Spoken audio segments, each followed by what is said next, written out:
Hey everyone, Jason Shadrick here with Premier Guitar, and we're with Guthrie Govan here at the Stephen Wilson Show in Chicago. And Guthrie is going to walk us through the guitars and the amps and all the new toys and effects you're bringing on the road here with Stephen. So first, let's start with your new Charvel you got here. Tell us a little bit about that. This is a prototype. This is actually the second prototype that's come out of my recent friendship with Charvel. The first one had a solid Koa body, so it looked great, and obviously Koa's not an easy wood to come by. For me, the Koa one had this great bark that sounded like mahogany, but a little bit faster. It was a bit more of an immediate, punchy thing. Love it. But for the all-round guitar, where you want kind of shimmering clean tones and the filthy overdrive, this wood combination still seems to be the all-round winner. So this is basswood on the back and bird's eye maple for the top. So it looks expensive if you look close up, but from a distance it's just kind of yellowish. These pickups were designed by Michael Frank Brown, or Braun, I'm not sure the correct way to pronounce it, but the mad scientist at the Fender Custom Shop who deals with pickups. So I just spouted some of my hippie poetry about what I thought a pickup should do, and he came up with these, and they're great. How many iterations of pickups did you guys kind of have to go back and forth, or did he kind of hit it the first time out? Pretty much hit it the first time around. He came up with two versions of this pickup. One was louder than the other, and the other one was too loud. Oh, okay. So I went for this, which is more than a PAF, but kind of less than a death bucker. What else? And we messed around with different capacitors and stuff for the tone knob, so that when you roll it all the way down, it doesn't get too woolly. The bridge currently is no change. I've been using these for years. They go to 510, I think, but with the bent steel saddles instead of the solid ones. They probably don't stay in tune quite as well, but I think they sound better. I was raised on listening to Hendrix and stuff like that, and there's just something about these saddles, they just sound right to me. So I tolerate the slight tuning weirdnesses. And then do you have a standard 5-way switch? Yes. So we have that humbucker. We have that and this together. We have that one and that one.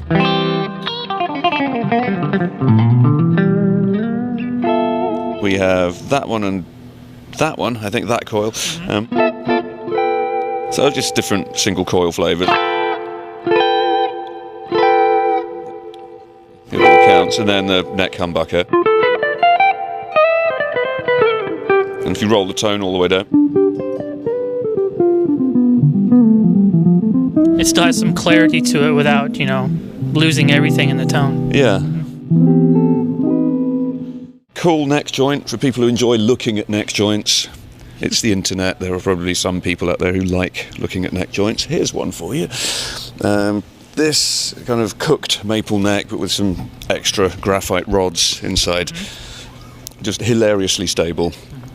This has been everywhere from Stockholm to Atlanta over the last couple of months. The neck hasn't moved. The adjustment is down there, which is very handy, but I've not needed to use it. So long may these trends continue. Massive steel frets, possibly too big, I'm not sure, but for certain bendy type things I like to have the big frets. Like if you like doing this, those country bends, sometimes you can kind of hear that juddering if the fret isn't tall enough. You hear the fingertip rubbing against the board.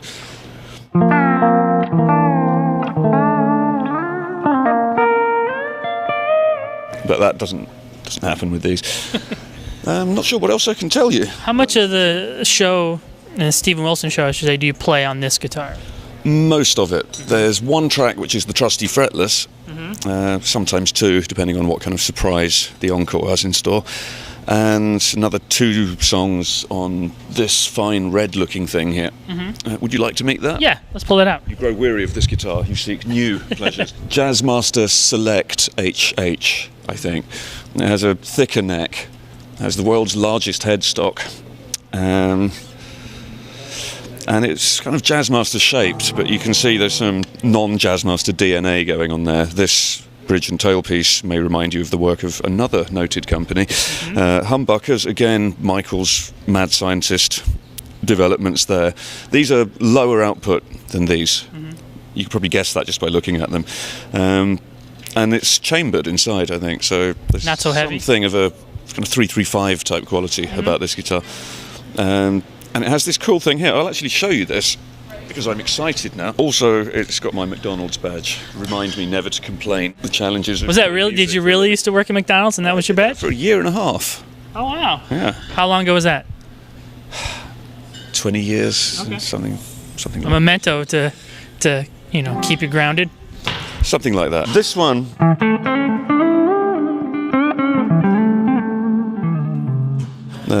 Just a slightly more bluesy, old school open tone. The action's higher on this one as well. If I push this, it does something like a coil tap. It turns it into a single coil effectively, but it doesn't get any quieter. I don't know how they do it, but.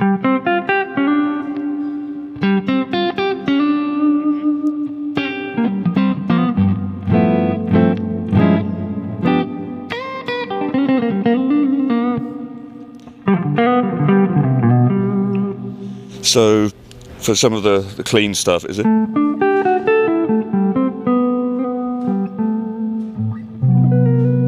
Do you find yourself using mostly single coil or humbucker mode on this guitar? A mixture of both. Okay. If we're going for what Stephen calls the lonely Swede sound, I don't know, it's a long story, but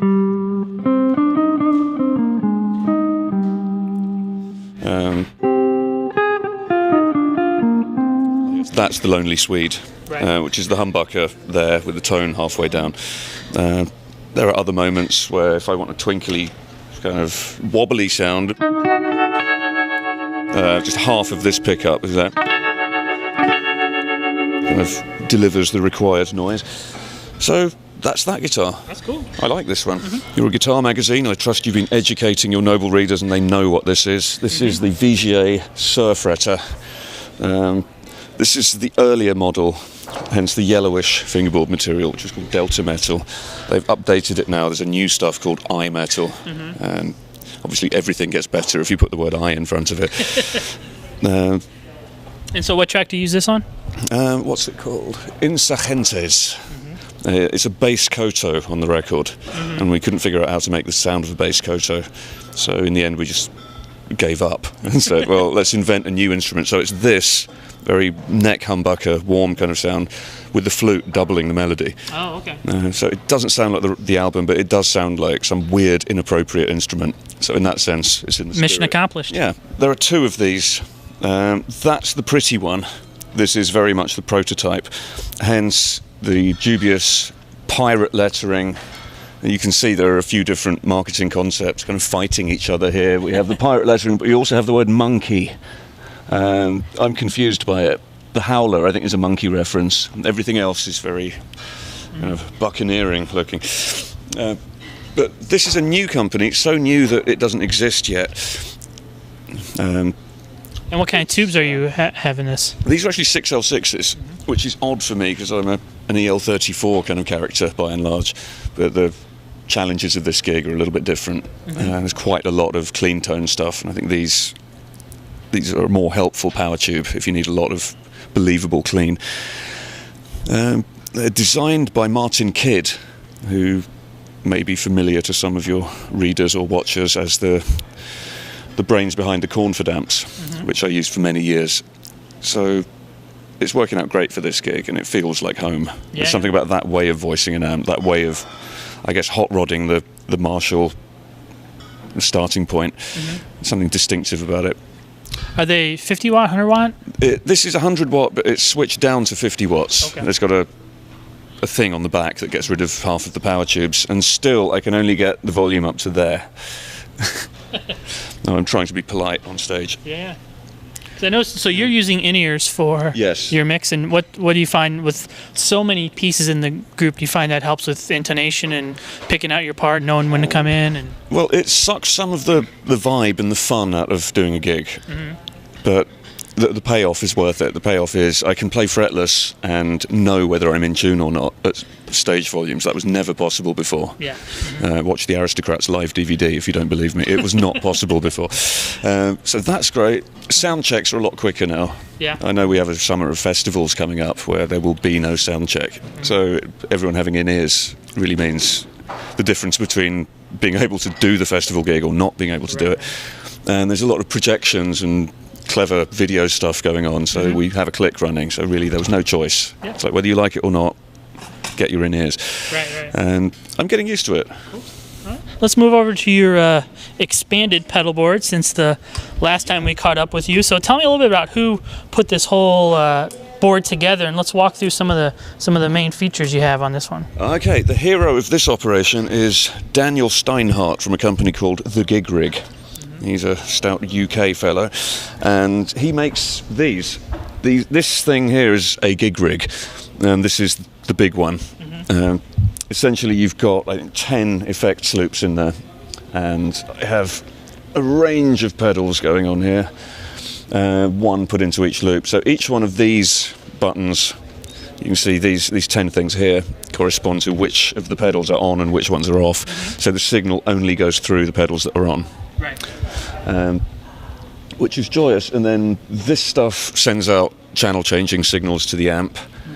You can have an individual level adjustment for each of these patches. Each one of these also sends out a MIDI signal, like from 1 to 14, I guess. So this is my all-purpose delay, and different patches It changes the... have different delays. So that's kind of saving me a lot of real estate. Normally I'm a bit scared of any pedal that's that complicated, but for this gig it's the most portable way to solve certain problems. And of course it sounds great. So we like this a lot. I think the sound is very transparent. I'm not sure if I'm flattering it or not by saying you can't even hear that it's there. Yeah. But you know what I mean. Yeah. So can you walk us through some of the main sounds you use for this gig? Kind of. What I can't do is illustrate each pedal individually. Because it's all specifically set up for this gig. Right. But if you're curious, the main pedals going on here, that TC Hall of Fame for a bit of ambient reverb. This for what Stephen would describe as wibble, just a vibrato kind of thing. He likes his vibrato and tremolo, so that's a big part of the guitar palette required to get through this set. This thing, which sounds absolutely horrible, but in a nice way. Is that the disgusting button right here? Disgusting, I think, is that, and Rhino is that as well. I'll demonstrate all the patches in a minute. This thing I think I'm using for a couple of the clean sounds, just to Fenderize it a little bit. If you've got a Marshall flavoured amp and you put this in front of it, it somehow de-Marshalls it and makes it sound a bit more American. Yep. It's a very distinctive, different mid-range. That I'm not even using. This is an emergency pedal for when we go to South America and I can't have the Victory amp. I'm going to get some Marshall that someone built themselves.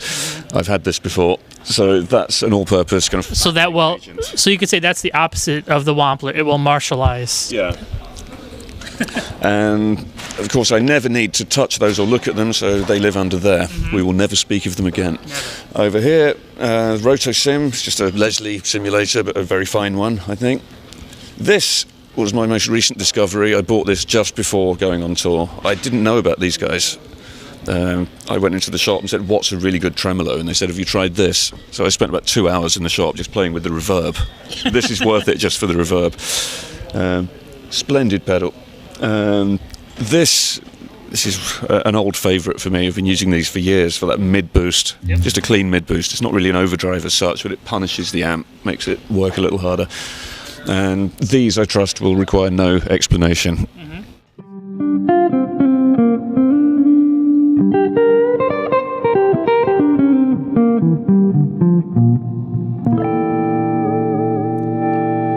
And that will take me as far.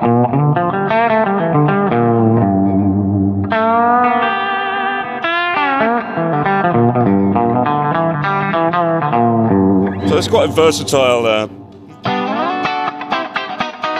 This would be classic wibble, as we discussed earlier.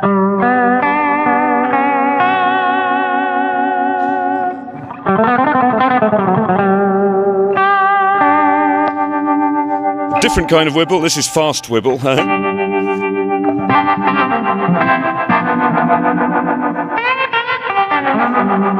Which I guess is the flint, and then if I do that.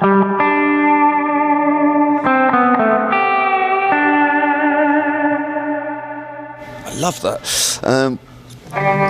This, you'll never guess who inspired that patch, but... Right. There are times... you want a nice mush of delay repeats, that's where I go for those moments. The aptly named Leslie.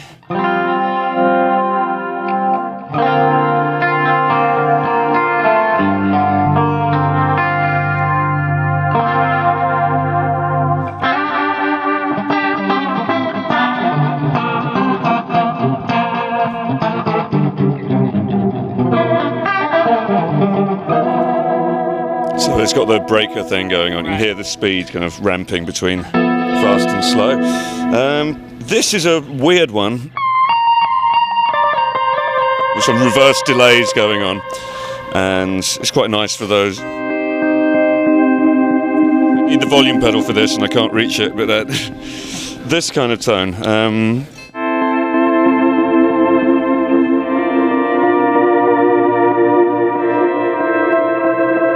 It's more of a pad kind of sound. This is an unremarkable patch. Nothing particularly interesting, but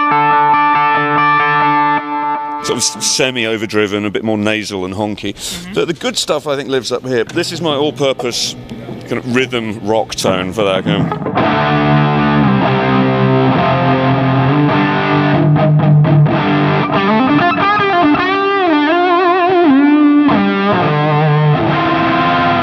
And then there's a version of that here with way too much delay. For those atmospheric moments. So it's the unnamed patch. Yeah, I couldn't think of a name for it. The patch that will remain nameless. Yeah. Now this we like. I can't even remember how. Whatever you do, something cool happens.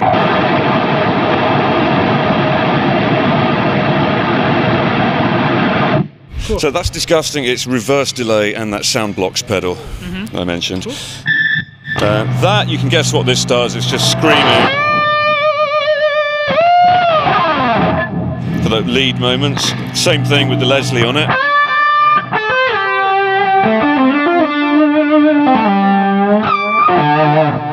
Rhino may remind you of disgusting, but you can hear some notes in there as well.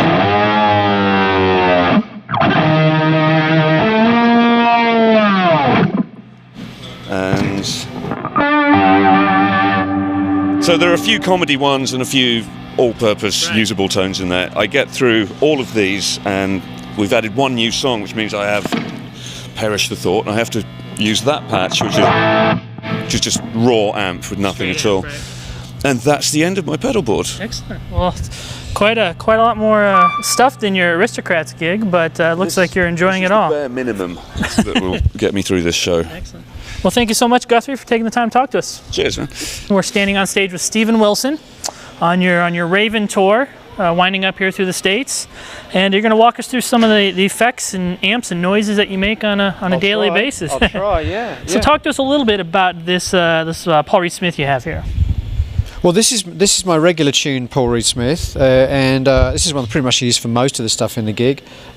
You know, I've been playing Paul Reed Smith guitars for about 12 years now, and I'm not really, I know this sounds like a contradiction, but I'm not really a guitar player. I'm a writer who uses guitar as one of my tools. So I'm not the kind of guy who fetishizes over guitars, and I just found the Paul Reed Smiths, just for me, they kind of do everything I need them to do. They're so kind of flexible, they look good, they feel good, they have such a great range of tones, and I'm not the kind of guy, as I say, who goes out and collects a million guitars. So for me, it's just always done what I've always needed it to do. So once you found something that kind of worked, you just stuck with it? Pretty much, yeah. And I use two Paul Reed Smith guitars in the show. I use one that's drop D and this one which is regular tuning. And then tell me about the acoustics that you're using as well. Well, I use two acoustics. I use, again, one is regular tuned, which is a Babbage guitar. I don't know if you've seen that. It has the very, very distinctive fanning out of the strings across the body of the guitar as it goes through the headpiece, and that's kind of supposedly to distribute the sound more evenly across the kind of body, resonate more evenly across the body of the guitar. And I use an Ovation, which is strung to Nashville. Oh, yeah. Which is basically, for anybody who doesn't know, Nashville is like if you imagine a 12-string guitar, you took all the regular strings off, the 6 strings you left with, as I understand it, that's the Nashville strung guitar. So it has this very crystalline quality, almost like mandolin-like quality, especially as I also use it with Capo 3 on one track, so it's even higher. And yeah, those are the two acoustics I use in the show. Yeah. Excellent. Let's walk over to your amp here and tell us a little bit about the Bad Cat you have set up here. Well, the Bad Cat. This is a company that's out of California. I didn't know anything about them, but I was recommended them by a guitar playing friend of mine. And the amp was designed by this guy Mark Sampson, who designed the Matchless amp originally. So he went from Matchless and set up this new company, Bad Cat, and they developed this amp. It's what I like about the Bad Cat and what I use the most is the fact the two channels are, the clean channel and the dirty channel, are simultaneously active. So unlike a lot of amps where you're switching channel, you're actually switching off the other channel or channels. This one, the clean and the gain are always simultaneously active. So what I use is I use my G system here. I use the left and right, the stereo aspect of the G system, the left and right, to kind of control how much I'm sending to the clean and if that makes sense, the clean and the dirty channel.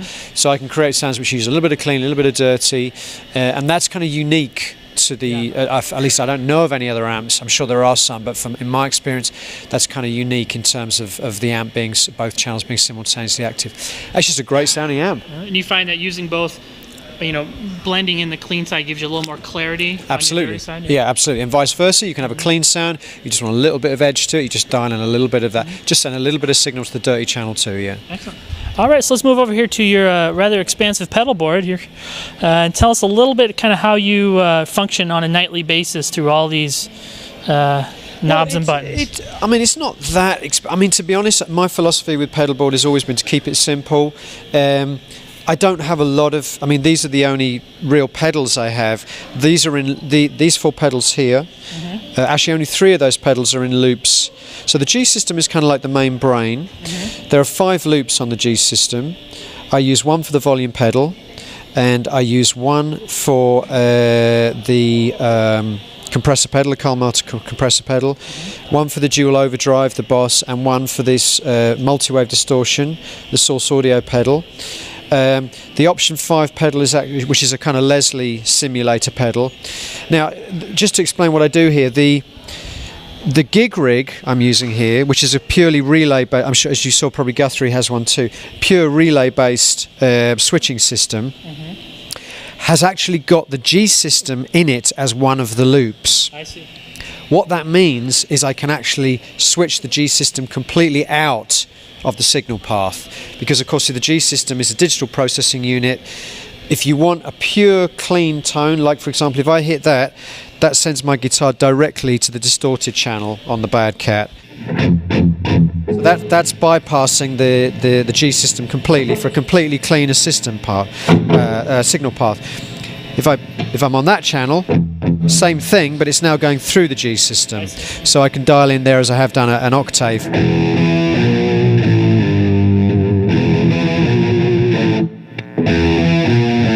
And that's the Leslie simulation.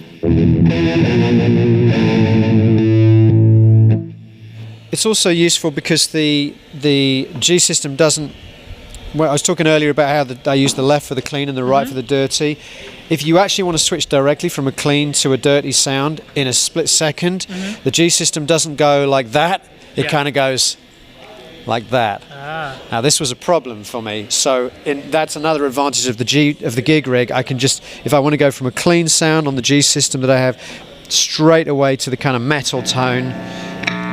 That's it's a bit noisy today, isn't it? Anyway, but so there are other advantages to having the gig rig as well as the cleaner signal path. Yeah, that's it really. I mean, I have a wah-wah pedal and a So how many through the course of a night, how many different sounds do you think you go? Do you kind of explore different sounds as the music suits you, or do you kind of have maybe 4 or 5 standard sounds that you switch through? No, because for me, every song is about sound design. I mean, that's because that's what I am. I'm a producer and a writer. I'm not a musician. So for me, I'm always thinking of the sound design, the sound world. So what I tend to do is with the G system is rather than having a set of patches, I actually create a bank for every song. I see. So for example, this bank here is for a song called Radioactive Toy, and I have quite, sort of ambient.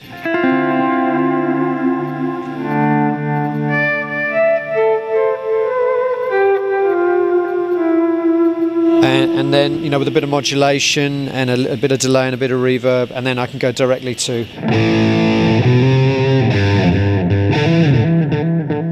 So every bank on here is a different song in the set, basically. Here's another song called Pin Drop.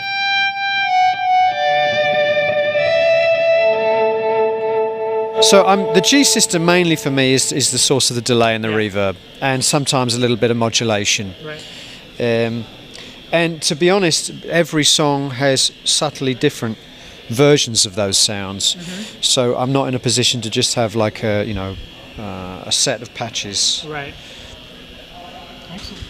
All right, Stephen, well, thank you so much for taking the time to talk to us. My pleasure. Thanks, Absolutely. guys. Cheers. It's Jason Shadrick with PremierGuitar.com.